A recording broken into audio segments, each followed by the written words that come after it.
For the first time in almost a decade, the Gators at wide receiver in 2019 were one of the best in the SEC and actually had the quarterback kind of play that could highlight that. But what are they going to have here in 2020? We got David Waters on the line from Gators Breakdown to break down the wide receiver position. So a lot of turnover there, David, when we run down that group.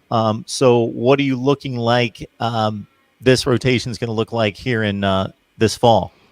First of all, right before I start this, Mark, everybody needs to go to Twitter right now and go look up Jacob Copeland's workout picture he just posted, because he looks like a monster out there. He looks like a beast. His traps are almost up to his ears. That's how big he's gotten there. So Jacob Copeland I even said it on Gators Breakdown this week when we were previewing the offense with Freddie Swain, Josh Hammond, Tyree Cleveland, Ben Jefferson, all going on to the NFL. This is the year I'm looking for Jacob Copeland to really break out. And that's not his production so far, to me, not necessarily a hit on him. I just named 4 guys who's going to be playing on Sundays in the NFL. Was Jacob Copeland highly recruited?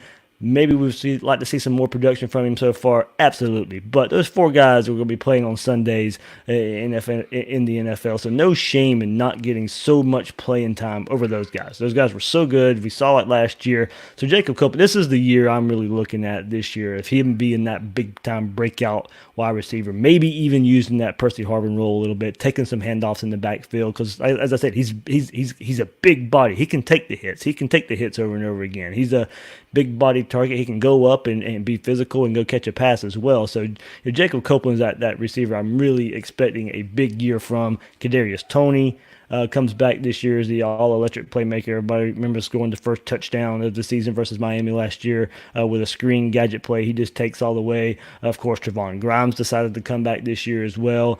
And Mark, you kind of have to throw him into this mix too. Yes, he's a tight end, but Kyle Pitts, a lot of people out there putting him the number 1 tight end in the country, and a lot of that is based because of him being that receiving threat from the tight end position. So while Florida loses so much of that wide receiver core, they still, counting Kyle Pitts, still return like 40 to 45% of the returning yardage there from last year. So you lose a lot, but you also bring a lot back. So I think what spring's going to come about, Mark, is what guys can really show up that got redshirted last year. You get Trenton Whittemore, Deontay Marks, Jamarcus Weston, guys that got redshirted last year, not a lot of playing time there, or somebody like Rick Wells who's been around the program for a few seasons and still has yet to really break out. So that spring's really, really important for those group of guys, because I think we know what we have in Devon Grimes. I think Jacob Copeland does take a step. We know what we have: Kadarius Toney, Kyle Pitts. So those guys that they're kind of the unsung heroes. There's like 2 tiers of Florida receivers: guys you know what to expect, and guys you have no idea what to expect.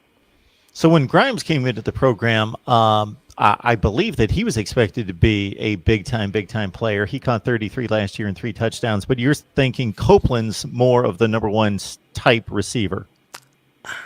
Mark, go back and you probably got the stats there looking at there.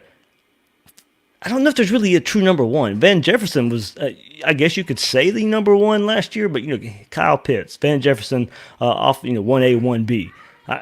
They spread. Dan Mullen spreads the ball out so well, and so putting a 1-2 on a guy, it's kind of difficult in this offense because they do spread the ball around a lot. So it's not having, hey, this guy has to be the guy to go catch a pass. It's, oh, that guy's open, let me throw it to him.